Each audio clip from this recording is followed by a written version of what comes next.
Hey, what is going on, everybody? Welcome to Upkick MMA, episode 426. I am Brendan. All right, UFC 307 just took place. Alex Pereira taking on Khalil Rountree. Alex Pereira defending his belt, the light heavyweight belt, yet again. We'll talk about that fight. We're going to talk about all the fights on the main card here. We're going to break them all down round by round, go through all that stuff. If you like this kind of thing, subscribe to the channel. That way, when the next video is coming out, I'd appreciate it. No more ado. Let's get into it. All right, yet again. I mean, we can go look at the scorecards too, but just to tie this all up in a bow, Pereira's losing a fight.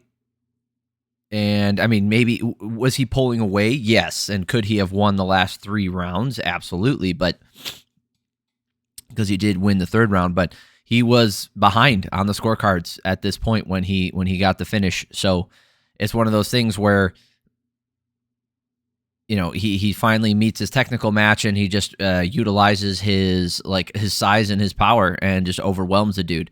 And Rountree wasn't able to make him pay.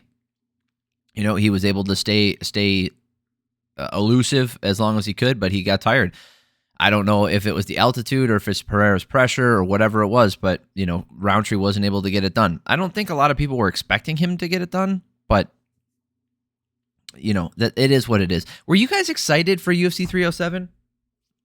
I didn't see a lot of hype for it, to be honest with you. I did not see a lot of excitement for 307. I didn't see a lot of excitement for this card. And to be honest, I like I said, I try to do this at the beginning of these videos now. I would not recommend this. I would not recommend this card to anybody. Like, I wouldn't go out of your way to buy the card. I wouldn't even watch the prelims. Just catch up on the recaps and figure out what you need to from there, or don't. This was not a good card. Lots of sloppiness. All right, Pereira tries to throw a front kick to the face, and Rountree catches it, but nothing comes of it. Great left hand from Rountree. Pereira doesn't seem to be affected. Low kick from Pereira is there, and Rountree is having issue with the range, even when he extends the combos. Not a lot of clean shots from him. Close round. Rountree might have landed more. Hard to say that he landed more damage, though. Pretty close. And, the thing is, he was backing up the entire time. So if we look at the scorecard, or we look at the striking numbers here, 15-10, the difference maker were the body shots and the leg kicks from Pereira. So if you don't score those so highly and you give a lot of credence to the headshots that were coming from Rountree, I could see you giving him to that. I thought damage was relatively close. Damage was virtually even from my point of view. So it came down to pressure and who controlled it more, and that was Pereira. So I gave him this first round 10-9. Rountree trying to maintain the center of the cage this time, using that lead hook to create space. Most of the shots from both these guys are bouncing off the arms. They're doing a really good job defensively. Seems like a jab from either of them could work, right? I wrote this in the 2nd round, by the way, not the 3rd round. I wrote this in the 2nd. So it seems like the jab from either guy. I know that a southpaw orthodox matchup, the jab usually isn't the major measuring tool. They use that backhand, the left straight or the right straight to do the measuring. I understand that, but it seemed like when there was an opportunity to extend that jab out there, neither one of them was taking it early on. The low kick from Pereira are starting to add up, but then Pereira misses on a high kick. Rountree lands a hard right hand that staggers Pereira, and that's Rountree with the most significant strike of this round, and he landed a head kick to end it. He did get outstruck here 18-11, but Rountree won this round for sure. So 19-19. If you gave him that first round, he's up 20-18. Third round here. Pereira seemingly more aggressive this round. I think he knew that last round didn't go his way, so he was trying to get one back. Huge counter 1-2 from Rountree and a nasty body kick, but then Pereira finally using the jab and Rountree slowing down as the round went on, and Pereira got out in front of him in this round, 31-25. That jab really played a factor. I'm telling you, that was the big difference maker. I have Pereira up 29-28. Fourth round. This is the last round. Rountree is waiting a lot. Hard jabs from Pereira, busting the eye of Rountree up. Weird, almost like I called that in the 2nd round. Pereira landing something in there, and he's tracking him down, but Rountree is throwing back. Khalil taking a ton of damage while just shelling up. He refused to quit. He just didn't quit on himself. Pereira lands a body shot, and it's all over. 63-15 for striking numbers in this round. He clearly put it on him. Looking at the scorecards here, like I said at the top of this, Interesting scorecards. But all three judges, Saul D'Amato, Derek Clearly, and Chris Lee. Chris Lee and Derek Clearly are full of shit, so I never take anything serious from them. We'll see that as we go through this card with these split decisions. But all three of them gave Rountree that first round. Now, like I said, if you gave more credence to those headshots than I did, then I totally understand that was a close round. That's what I said. So if you gave that to Rountree, that's fine. That second round was clearly his. So he was up on all three scorecards, 29-28. Had he lost his fourth round, that wasn't a 10-8. It would have been 2-2 going into the last round. So not a blowout by any means. In fact, Pereira was behind at the time when he did lose this, when he did win the fight. So yet again, in a technical fight, he's losing to a guy. His power makes up the difference, and that's the end of it. What does that mean for light heavyweight? I have no idea. It's light heavyweight's been in shambles for a long time now. It's had no. I mean, with him being a champion and he's like wanting to step up the heavyweight and talking about middleweight again and challenging people from middleweight and people from middleweight challenging. It's just a mess. It's not just light heavyweight that has that problem. We have that problem with Islam, and we have that problem with frickin' Ilya Taporia as well. Everybody's trying to fight anyone except for people in their division. At least Pereira is actually fighting the people, right? So Magomed Ankalaev should probably be up next as a title shot. Jamal Hill, obviously, just coming off the loss. Blachowicz, had that controversial loss to him, but I mean, I'm not exactly excited about light heavyweight. There's not like the division hasn't been built up in the past couple of years. It doesn't have the kind of new up and comer that's really trying to do anything. And Pereira didn't come up through the division. He got to skip at literally everybody in that division and just go fight for the title because he got the title at middleweight and then vacated his belt at middleweight to go up to light heavyweight. So we didn't get to see a lot of those matchups on the way up. So there are a lot of fresh matchups. The problem is they have to fight each other to get to those title shots. And then a lot of them keep knocking each other out or knocking each other off, or, there's the old guard still left in there, the new guard. And then there's just a lot of questions with not a lot of answers and not a ton of excitement. So it is what it is. If people are excited to see Pereira fight, then that's awesome. I've never been. Like, I don't know if it comes across in my tone. I'm just not a huge fan of his. I don't appreciate when the UFC blasts these guys right up to a title shot and then allows them to skip over all the challengers that would look at Conor McGregor at 145. Everybody was complaining about that at the time too. And then he became one of the biggest stars. So it's not like this doesn't happen before. It's not like it can't happen. The UFC utilizes this technique to give themselves a face of the franchise to push pay-per-views forward. And I totally understand why they do that. But as a fan who's more interested in seeing the matchups and watching a guy come up through the ranks and fight the challenges and challengers, like different challenges, right? So a really good wrestler, a really good striker, a good all-around guy, on the way to the title, really kind of positioning himself in the division as the number one contender. I love that kind of stuff, and we just didn't get to see that, right? And that's not Pereira's fault. He beat the guys who they put in front of him, and then he's gotten gifted a couple decisions. So, there's that. I'm not a fan of that kind of stuff. Until a guy works his way through the division, I'm not a huge fan of it. And that's essentially what's happened. Like, oh wait, no, my bad. He didn't vacate I said he vacated the middleweight belt. For those of you guys who are still listening who haven't skipped on to the next fight yet, he didn't vacate the belt. He lost it and then went up to light heavyweight and fought for the title. Yeah, because he got knocked out. So even worse. Right, we saw him lose to the middleweight champion, go up and win the light heavyweight belt without facing any of the contenders on the way. When that happens, you miss out on a lot of the development and, like I said, interesting matchups. But it is what it is. Let's move on.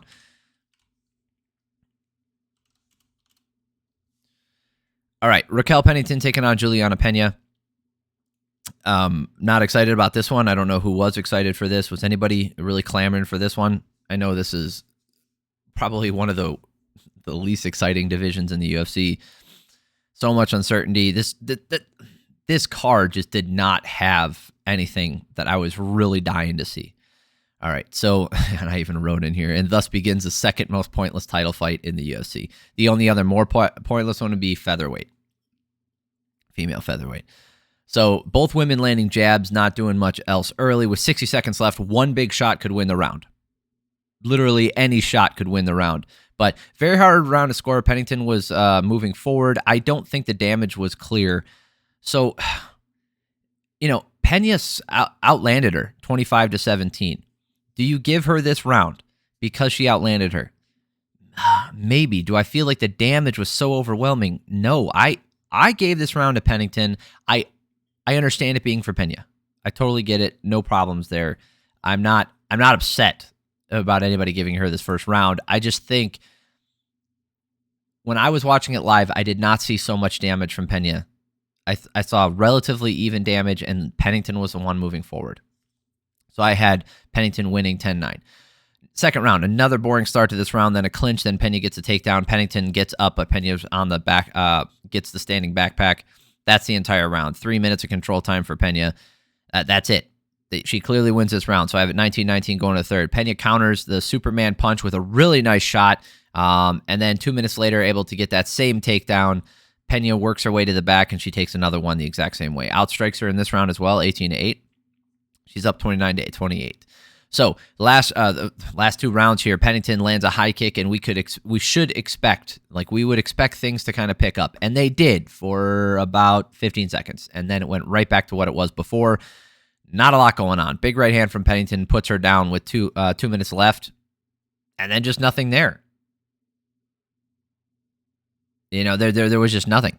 26-16 in favor of Pennington, 38-38 going into the last round. Peña just looks tired, and it's a shit round again. Pennington outstrikes her 35-27. It was more active than the strikes, but it was just a slop fest. I have 48-47 for Pennington. Looking at this first round, look at the scorecards here. Saul D'Amato and Mike Bell, who often disagree, gave that first round to Peña. That's a good sign that it was close. And I said it was close. Derek clearly going Pennington. I think he's a ding-a-ling, so I would even be more inclined to say that Peña won this first round. And then the second and third round are clearly hers. So all the people out there who are upset, go back and watch that first round and realize it was not that cut and dry.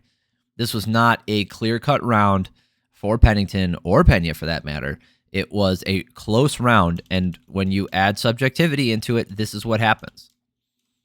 So those of you guys out there calling baloney, it's not. Split decisions are never fun, but that was not a bad scorecard. Jose Aldo taking on Mario Bautista. I didn't think this was controversial, but apparently people did. Bautista keeping the pressure on, mixing up the strikes well. Bautista pushing to the clinch and landing little shots, and then the leg to the body, mixing things up so well. Bautista's volume is giving Aldo pause, but he wants to turn it up with 60 seconds left, knowing that he's behind.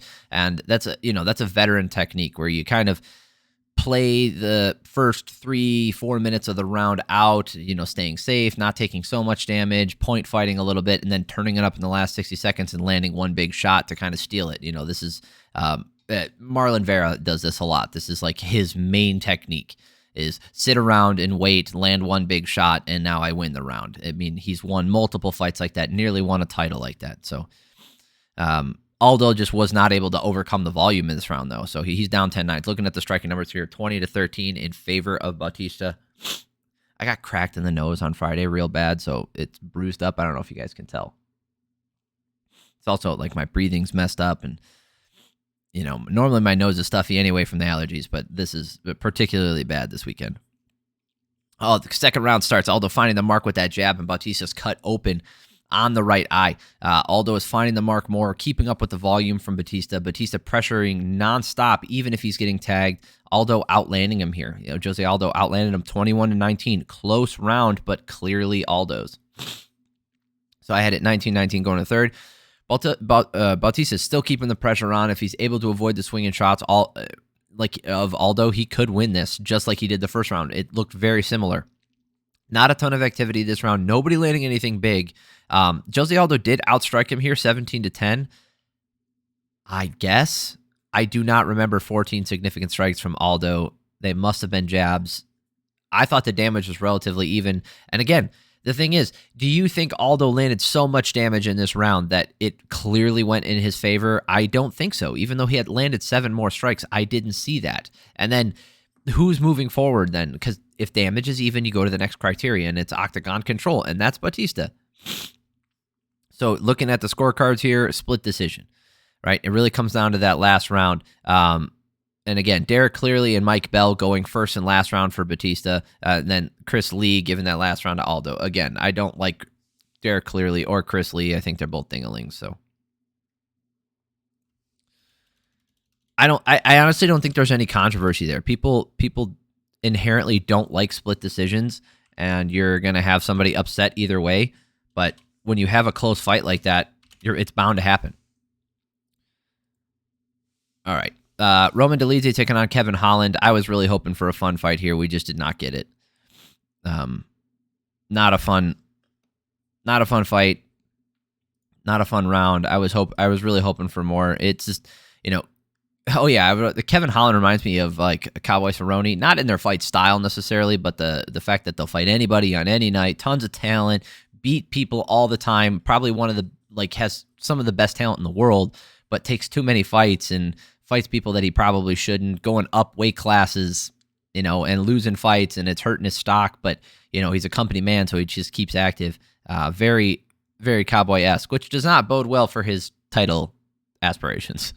Holland going with the low kicks when Dolidze moves into range, countering with the lead hook. Holland is sitting down on his hooks and really trying to sting him. Dolidze catches a kick at 250 for the takedown, gets it down to the ground, and ends up getting on top, getting into mount. And Holland tries to turn around inside the mount and hurts his rib. The round was a 10-9 for Dolidze, classic Dolidze round where sloppy on the feet, gets it to the ground, and then is able to just smother the guy.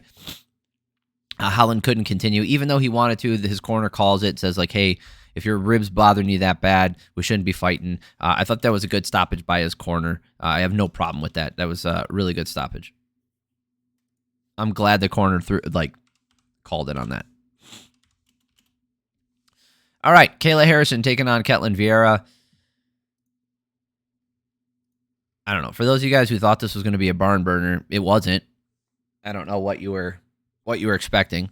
Harrison is the one pressuring forward. Vieira skirting the outside of the cage. Harrison gets the clinch and going to the knees to the body. Beautiful left hand to the single leg dump for Harrison, and on top ends the round in mount, laying out ground and pound 10-9. Right, clearly her round. Second round on the feet, it is a slog to watch. Not a lot of action. Vieira landing big in the clinch, but this whole round was driven by Harrison. Oh yeah, striking numbers in the first round: 17-5 for Harrison. Second round, 15-14 for Harrison. And looking at the control time here, 2 minutes of control time. She was the one pressuring forward. Vieira was on her heels the entire time, not able to do anything. Last round, Harrison works to the takedown at 240, stays on top the whole round. That's it. 23-5. Harrison should be fighting for a title. She's one of the few women in the UFC with name recognition. I think she for sure needs to move on to fight for the title. This whole thing where Pena was calling out Amanda Nunes again is so ridiculous. It's so stupid. Don't even do that crap. So that's it. Like I said at the top, I wouldn't recommend going out of your way to watch this. Not a lot of the main event was fun to watch as far as striking goes, but you're gonna pay $70 to watch one fight? No thanks. No thanks. Especially when there's a bunch of split decisions and people you're either gonna be upset about that or dealing with people it's not worth it. It's not worth it. I would just save your money, wait till it shows up if you really want to watch these fights. That's all. All right. Thank you guys so much for stopping by. I appreciate y'all. Hope you guys have an amazing week. If you like this kind of thing, subscribe to the channel. That way the next video is coming out. And if you like the video, hit the like button. All right. Love you guys.